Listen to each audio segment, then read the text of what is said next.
JBS, the world's largest beef producer, agrees to pay an $11 million ransom. The Colonial Pipeline CEO is grilled by Congress. Ransomware attacks are impacting our children's education. The FBI warns against scammers impersonating construction companies, and major banks are found exposing customers to phishing attacks. My name is Jason with PurpleSec. Today is June 10th, 2021. Let's dive into some of the top security news going on today. So the first one we have here, JBS paid an $11 million ransom. Not bad considering the original demand was $22.5 million. I guess they got off a little light there, right? So it's good things. But we've been talking about this really since the beginning of the year. A lot of the attacks seem to be targeted towards vital resources. And we'll dive in a little bit more, but let's take a look at this story because this is something just like the Colonial Pipeline. This has downstream implications on what we eat, on the cost of the food, on the decisions we make with our foods. So there's a lot to kind of unpack just from a downstream effect. But let's dive in here. On May 31st, JBS was forced to shut down some of its food production sites after ReEvil ransomware operators breached their network and encrypted some of its North American and Australian IT systems. They paid the $11 million to prevent their stolen data from being publicly leaked and mitigate possible technical issues. So let's take a look here. They have a little bit of a statement. This was released yesterday. And this is just saying that they did agree to pay. They're in consultation with a third-party vendor. And I want to speak a little bit more about why organizations sometimes, not in all cases, maybe not even in this, will intentionally not invest in security because it's cheaper for them to just hire an incident response team to come in or data forensics team to come in and clean it up. Or they have insurance and that covers the cost. And that's really what we're looking at here. What's the total cost to the business? That's what we're trying to mitigate. This was a very difficult decision to make for our company and for me personally, CEO of JBS. So they felt they had to make the decision to prevent any potential risk to our customers. I mean, again, this kind of is in tune with the Colonial Pipeline where gas production is shut down. People need their gas. Prices are going to increase if the production goes down and the demand stays the same, basic supply and demand. The FBI stated this is one of the most specialized and sophisticated cyber criminal groups in the world. Kind of again leaning into this fact that this is it's food, it's a resource for the country. You can countries fight over food. This happened back in the 40s, in the 30s, or in the 40s, around the New Deal period, where America wanted to be self-sufficient in their food production, and we're very fortunate to have really fertile lands and be able to do that. But again, this is going to be something that families are going to start feeling in their pocketbooks. The company spends more than $200 million annually on IT and employs more than 850 IT professionals globally. So, I mean, they spend money on IT. It doesn't really mean anything to me. They don't really give any specifics here. But yeah, so they, on June 1st, a negotiation chat claiming to be between JBS and the ransomware operation was shared with Leaping Computer. Let's see if there's any other nuggets here. Now we're trying to keep it a secret, but if you don't reply to us in 3 days, it will be posted on our news site. So a lot of the times they'll get access in your systems, they'll lock you out, and it's extortionware. They'll say, we're gonna post all of your information online, your IP, your competitors are gonna be able to dive into that. We're gonna sell all of your information online. But again, what prevents them from doing that after they've received the $11 million? They look at that, they say this was easy, we're gonna go on and we're gonna sell this on the dark web anyways, because we already have the money. We have no obligation to pay. It appears REvil knew the worldwide attention JBS's attack was receiving as they refused to show any of the stolen data until payment was made. So this is what was sent to JBS after they received the payment. They provided the decryptor shown below. It was also shown that ransomware is paid in Bitcoin. We talked about this yesterday with the Colonial Pipeline being able to seize back about $2.3 million of that, I think it was 4.4 that they had originally paid. And we're going to talk about that here in a second with the CEO under pressure with Congress. So a lot of these organizations, if they do intend to pay, they're not going to make it public, and until they do, there's no incentive for them to discuss this. It opens them up to a lot of other risks. Let's see here. So they did negotiation and back channels. Believes that JBS negotiators began using that once we reached out about the ransom payment. So nothing else really here. I don't think these organizations should be paying the ransom, but I understand in some cases why they would see the merit in doing it. Especially for something like this, beef production, oil production, strategic resources, vital resources. If you're shut down for a day, I would imagine $11 million doesn't look that bad, especially if you're losing hundreds of millions of dollars a day, or over the period of 6 months, since this is clearly a supply chain issue. It's going to take time for this to get back into the system and get production rolling again. But these attackers know what they're doing. They're being very specific in their targets here when doing this, because there is no other option for a lot of these organizations. They look at this as, kind of like a slap on the wrist fine. Well, let's just pay this money, get over the hurdle, and then move on to the next thing. So JBS, I don't know. We'll see what happens with that one. I think one thing that did come out of this that was kind of interesting, and this is the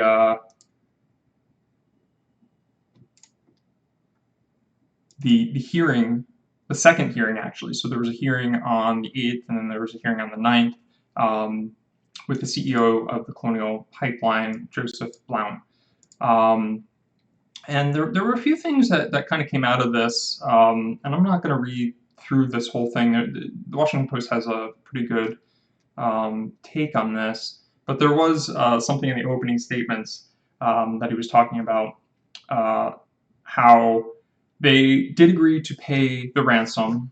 The CEO said that it was one of the hardest decisions he's ever made in the 39 years in the industry, energy industry. It's a tough one for some reason. Safety first, to get the pipeline up and running. That was one of the #1 reasons why they agreed to pay. And one of the things that kind of gets my mind thinking is it a physical security issue? Is it like a SCADA system that has built-in safety mechanisms to prevent machinery from causing physical harm to an individual? We know we've seen attacks before where, like Stuxnet, where malicious code can be deployed to have a physical ramification. In this case, it was blowing up an Iranian nuclear research facility. So there's physical ramifications here when we talk about safety. It's not just your data protection, it's not just your customer protection. In this case, there are real ramifications. What's really interesting about this opening statement is that law enforcement was involved throughout the entire process. And this is what I want to get to in comparison with JBS, where we don't know if they're speaking with the FBI, probably are. But in the case of the pipeline, and we talked about this yesterday with the ransom being reclaimed, is that they were speaking with the FBI. And the FBI has the resources, the capabilities, to go out there and track down these cyber criminals. And so the thought is, at least in his statement, he made it seem that way, the CEO that is, that they intentionally paid the ransom so that they could track down the cyber criminals and to get justice. So, I mean, if that's the case, then is paying the ransom necessarily a bad thing if you've got all of the resources of the federal government behind you? Other notable things that came out of that opening statement was that they're rebuilding their IT systems and they're reinvesting into cybersecurity. They're committed to doing that. Sure, we'll see what happens. I think anyone in that position would say that. So good for them to continue to invest. I really hope they do. And then one of the other things that's really interesting, so they brought in Mandiant, Dragos, and Black Hills to help with the response and digital forensic and just going through the entire attack. I'm not saying that this is the case here, but in some cases, organizations look at hiring and bringing on a third party as a less costly way of protecting themselves than if they had actually invested in security and the proper controls and building a program outside of just the compliance checkboxes. And so if you have, and it's purely a business decision, right? What's the business risk and what's the financial risk? And so if these organizations say, well, if they break in and they do $40 million of damage, we have insurance and we can come in and have these teams do the work that they need to do to respond to these incidents.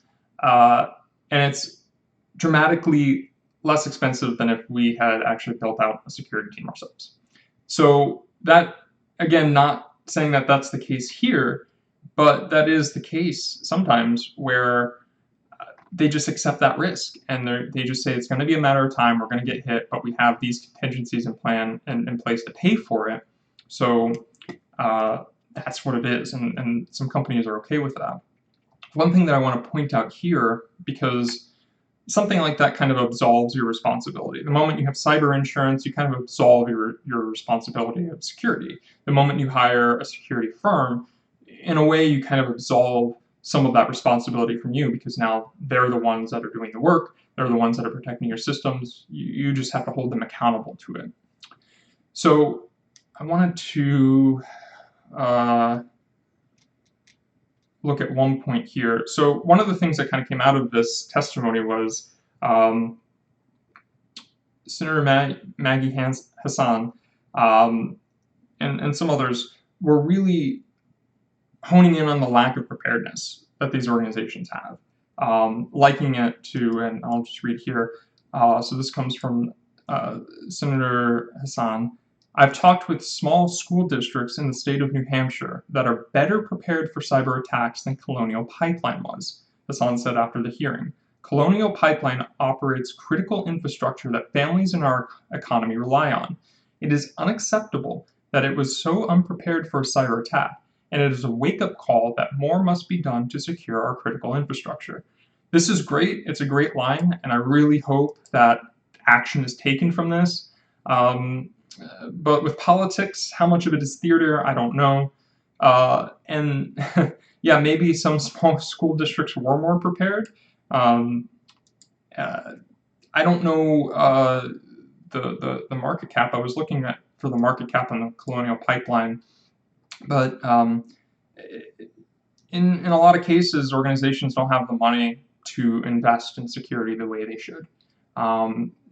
Some like a basic gap analysis could be anywhere from $15,000 to $50,000 depending on what you're assessing against. Like so a gap analysis is you're trying to compare against like a framework like NIST or CMMC, ISO, PCI, HIPAA, any of these frameworks that you're trying to achieve. You would have someone come in and say, okay, whatever your standard is, let's say HIPAA, here's the checklist of things that you need to meet HIPAA compliance. And then you hire a third party to assess that, and then you get a plan of action that says here's the security controls you should implement. The problem with that is you just spent $15,000 to $20,000 for a piece of paper that tells you what to do.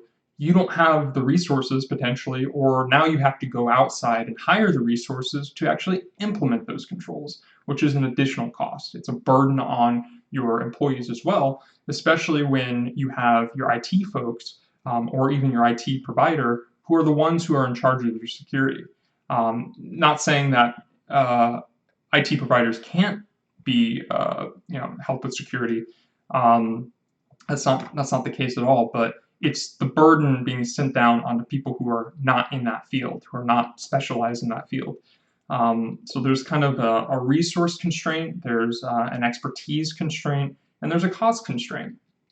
And it's very, it's something that I'm seeing very much building as a theme in security, and it's been like this for a while.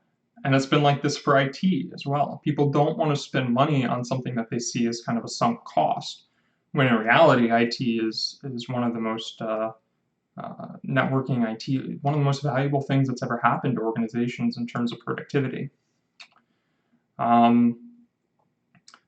So this goes on for a little bit more. I want to move on to to another story here. Excuse me. And this one, where is it here? This one builds upon the theme of ransomware. We're not going to get away from it in 2021. Let's just admit it. So, schools forced to shut down critical ransomware attack, following a critical ransomware attack.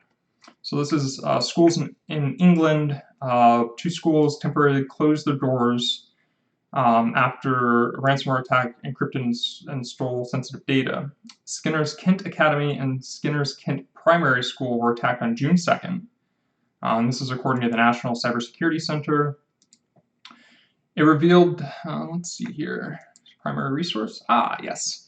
Love the primary resources here. And some FAQs. This is actually pretty robust response for an organization to have these FAQs and all this content written up. So on June 2nd, they learned that the schools had been attacked. They're currently working with a data protection company, the police, and Action Fraud, and also they're working with a ton of organizations to investigate the attack and restore the systems. So they're saying that there's been an uptick since February 2021 of ransomware attacks on education systems, colleges, universities. So that's their disclosure of the breach. I want to just take a look real quick because this is very, very in depth in terms of notification to the public. This is probably one of the most in depth that I've seen from like a non-major organization. This is great. I mean, I love to see stuff like this, especially if you're a student and you want to know, how can I better protect myself? My university or my school just got attacked. I don't want my sensitive data to be impacted, or if it already is, like, what do I got to do? And they have some really great information here. What data do you need in order to open safely? They probably have, let's see, some stuff a little bit more technical than others. But yeah, this is really awesome to see. And then it's just the PDF version. So schools are being attacked. Our children's education is in jeopardy. And I'm going to tell you right now, the school system, at least the K through 12, is nowhere near prepared to deal with remote learning and deal with something like this. It varies from state to state, county to county for sure, but at least from what I've seen and what I've spoken to with a lot of parents is that the kids just kind of sit there and they have a module that they need to do, and there may be some type of in-person learning, but outside of that, there's not much structure to it behind it. And what happens when you completely have your systems locked out and children can't learn? Whose responsibility does that fall down on? And then there's a question of why am I paying my taxes for a school system that's not properly educating my children? So when I spoke about that at the top of the hour of impacting our children's education, that's exactly what I mean. Now, granted, you can go on your phone and you can get all the information in the world that you want, but the problem with that is there's no structure, and kids are going to go onto YouTube and look for entertainment instead of learning. That's just how kids do. So let's see if there's any specifics. Data stolen includes a wealth of teaching resources, school trip information, policies, human resource files, and significant amount of staff data. Some student data including medical information and data pertaining to our iPad. So medical information of your students. That's bad. Data encrypted. So maybe this is this is more than just impacting the education. It's your children's data and everything. Data encrypted and therefore not accessible to the school anymore includes our management information system, which contains a bulk of contact details for parents. So now they've got probably phone numbers, addresses, a lot of personal identifiable information. Therefore, it is the latter that we have had to ask parents to resubmit to the trust. Let's see, students and parents, there's probably a loss of integrity is what that means. Maybe they can go in there and just change addresses, phone numbers, and really mess everything up. Students and parents have been advised to change any passwords, and parents have been told to inform the bank that account information may have been taken. This is a pretty serious one. And it's an interesting attack here because they're getting a lot of really, really valuable information here that they can sell on the dark web, that they can ransom for quite a bit of money here. Details of bank accounts have been accessed through details taken for the iPad scheme. Oh, that's there.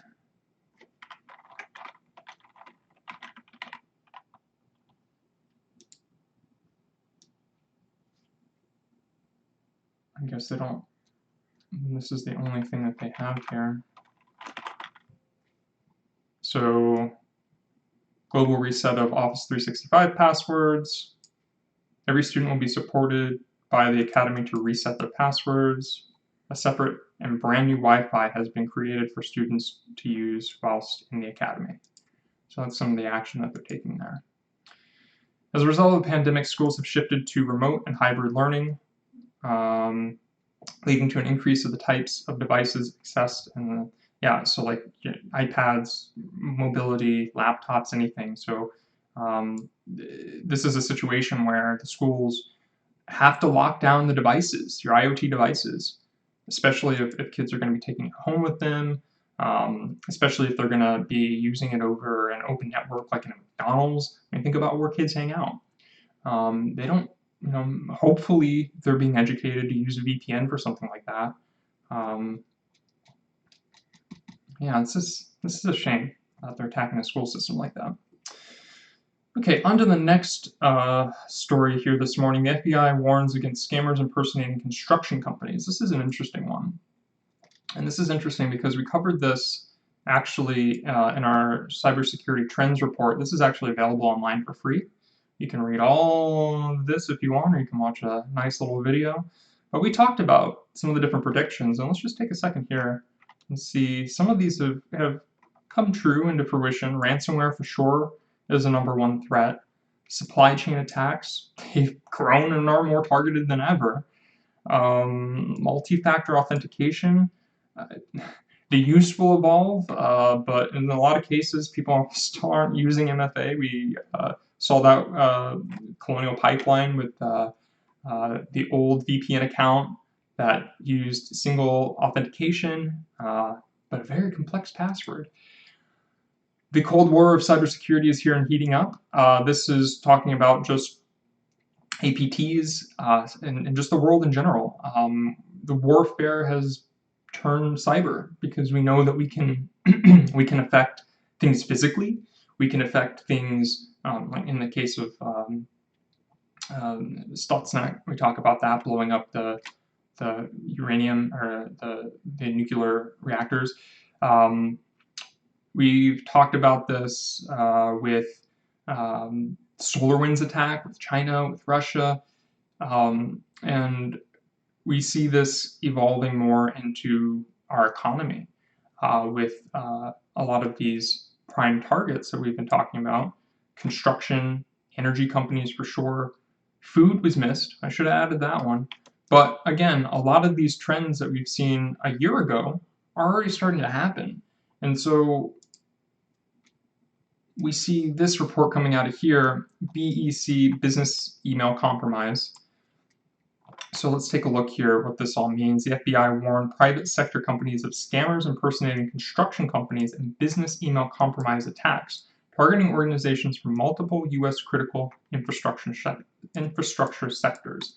So one of the things that we did kind of talk about here when we spoke about construction companies, we know that the Biden administration has an intention to fund infrastructure projects, and construction companies are going to boom because of it. Somewhere around $2 trillion invested by the federal government. That's the estimate. We don't know what that total cost will actually be on infrastructure, but these are signals to threat actors. You say, okay, well, construction companies are relatively lax in their security. They have huge contracts. Let's target them. And then let's target downstream suppliers that they're working with. Again, getting back to the supply chain attacks, where we infiltrate one organization that has access to many other organizations, and then we infiltrate all of them, ransom all their stuff, just like we saw with the Excellion breach, where these actors had enough clout to target those vulnerabilities in that legacy application, and then attacked pretty much every single person that used it. So business email compromise scammers use various tactics, traditionally social engineering and phishing, to compromise or impersonate business email accounts with the end goal of redirecting pending or future payments to bank accounts under their control. The warning was issued via TLP Green, Traffic Light Protocol. Okay, so this is very technical stuff. Private industry notification sent to organizations today to help cybersecurity professionals defend against these active attacks. According to the FBI, threat actors exploit construction companies' ongoing, completed, or rewarded business relationships to defraud their private and public sector clients. So this campaign started in March 2021. It's already resulted in financial losses ranging from hundreds of thousands to millions of dollars. To successfully pull off these attacks, the scammers use information collected via online services on construction companies they impersonate and the customers they're targeting. Open source information, probably going on to social media profiles, your LinkedIn, your website. They're looking at your vendors. You know how a lot of people like to say, look at our great partners, and they'll have logos of like their top 10 customers. Well, you're telling the attackers who your customers are. And if they can compromise you and find a door into the customers, then that makes it an easier pathway for them. So it's all of this open source free information that we give to these attackers. It's that reconnaissance phase where they're doing the information gathering, which is the most critical component of all of these attacks. Creating the campaign, whether it's through social engineering or whether it's through phishing, exploiting a vulnerability rather. And one of the things that's really interesting about these types of attacks is that it's not just email phishing. And this was something that came out of dark reading a little while ago. And I just want to highlight the stat because I think it's very, very interesting. So social engineering, some social engineering attacks are more effective than others. Of more than 100 social engineering testing projects we conducted in 2020, and we is group IB, we discovered that voice calls were more effective than phishing emails with links to fake resources or executable attachments. So phishing had about a 37% success rate But here's the interesting stat. Phishing combined with phishing, with both a link to a fake resource and an executable attachment, delivered ultimate efficiency. 75% of our social engineering testing attacks were successful in 2020. When it comes to pretext, the most efficient were changes in the bonus system, followed by changes to IT systems and announcements about key corporate events. So this is just very interesting here. This bit here is when you combine the email component with the phone component, it makes it far, far more efficient. So I wanted to just bring that one up because I think it's kind of an interesting stat when we start talking about business email compromise and some of the other tactics that threat actors are using to gain entry. Campaign started in March. So they were harvesting contact information, bid data, project costs. I mean, this is all IP. This is stuff if a competitor wanted to pay top dollar, they could try and get awarded a contract. They could see what their competitors are bidding on, things like that. Include local and state government budget data portals. Talked about this again with the trends report, as well as the subscription-based construction industry data aggregators. So some third-party industry, typically like an association, will collect this data. You subscribe to it, and then all the organizations feed into the industry data. That's typically what that is. The information harvested by attackers allows them to custom tailor emails designed to exploit the business relationships between the victim and the construction contractors. So they're forming a wedge, getting in the middle between the customer and the client. To make the messages more convincing, the scammers send emails asking the targets to change direct deposit account and automatic clearinghouse ACH information. The new account info points to a bank accounts under the fraudster's control.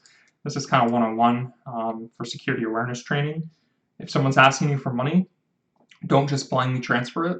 One of the best things you can do in this case to prevent an attack like this is to have a policy in place that says before you wire X amount of dollars, you must first physically call someone higher up the chain or whoever. You have to physically call someone and get approval from them, so that there's no third party that's influencing you. They have the opportunity, whoever you're calling, if it's a finance person, they can say, well, that doesn't match with our books. That sounds a little fishy. Let's investigate it. And then you can prevent all of these types of attacks. So just one little policy change like that instead of just blindly going through your day. So these emails are sent using spoofing contractors' legitimate sites and legitimate company logos and graphics.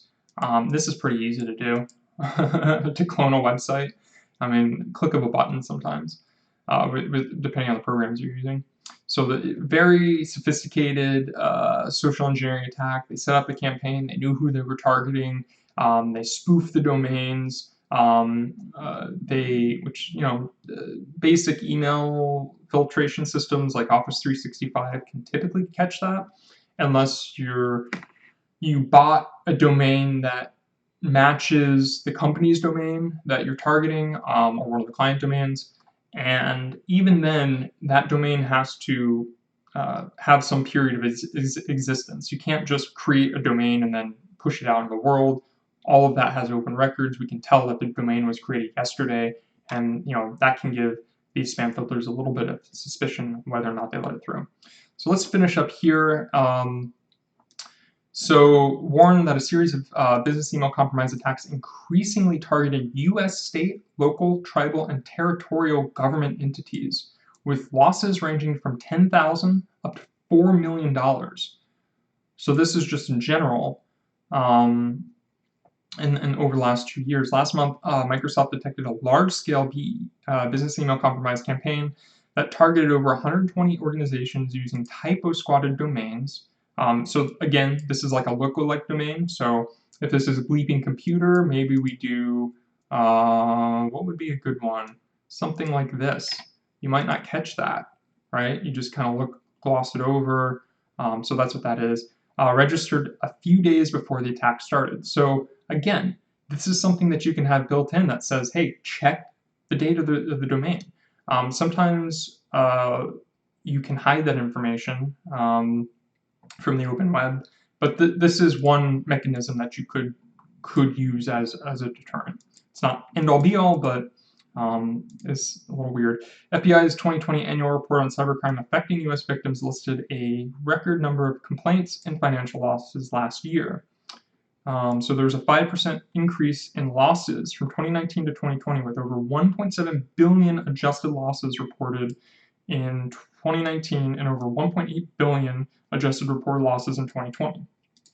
So yeah, this is a pretty big deal. Email forwarding, we won't go too deep into that, but yeah, there are some things to take a look at here. I mean, this is social engineering 101. And again, this is like the #1 entry point threat actors use to get into your systems. I think we have one more quick story we want to talk about here, and that is banks exposing customer data to phishing attacks. Just gonna go through this real quick. A customer rights group is calling on high street banks to improve their anti-phishing capabilities after spotting that a key protocol is sometimes not configured to offer maximum protection. This is actually pretty common. Configuration and setup of firewalls, Microsoft Active Directory policies. Misconfiguration can be the downfall to a lot of organizations, where you don't need to have sophisticated tool sets to infiltrate, or sophisticated campaigns like a social engineering or malware drop or any of these other things, when you can just exploit how the operating system works. And if you just have knowledge of how that works, you can kind of get in for free. So domain-based message authentication, or DMARC, it's tried and true way brands block phishing emails to customers. So it has this little P = reject. There's something in the background that says if this domain sender has to be sent through P = reject in order to prevent suspicious emails. So without this within their system, within their spam filter, it's just going to allow all of these emails to their customers. Customer group which asked tech firm 6.6 to audit some of the biggest names on the high street to check their DMARC policies. At the time of the study, it found that Bank of Ireland and Lloyds Bank owned Agricultural Mortgage Corporation had not introduced DMARC at all, although both have since taken action. So yeah, they're just letting a bunch of phishing emails into their client base. They also found that TBS and Virgin Money had not set up DMARC, so if you use them, keep an eye out for that, although they're claiming they were planning to. The Cooperative Bank, First Direct, Starling, and Tesco Bank had DMARC in place, so that's good. The only other thing that I'll say on this is I think I talked about this maybe a little bit yesterday with multi-factor authentication. A lot of banks have you authenticate through text message or through a voice call. This is not secure. That information is often sent in plain text, and it's not difficult for someone to come hijack your Wi-Fi, connect, and get all that information. It takes effort, but it's not difficult to do necessarily. But anyways, the idea there would be, how can we have multi-factor authentication under our accounts through like a physical hardware token, or an application-based authenticator. And if you really want to be secure, you'll use both. So this is actually the longest time that we spent on one of these stories in the morning. This is hopefully useful for you. Until next time, thank you so much for watching. Please like, subscribe, and if you have feedback, please. We love feedback. Comment below. Give us feedback. How can we improve? How can we make this more useful for you so that you can get your digest of all the latest security news? So thank you, and take care.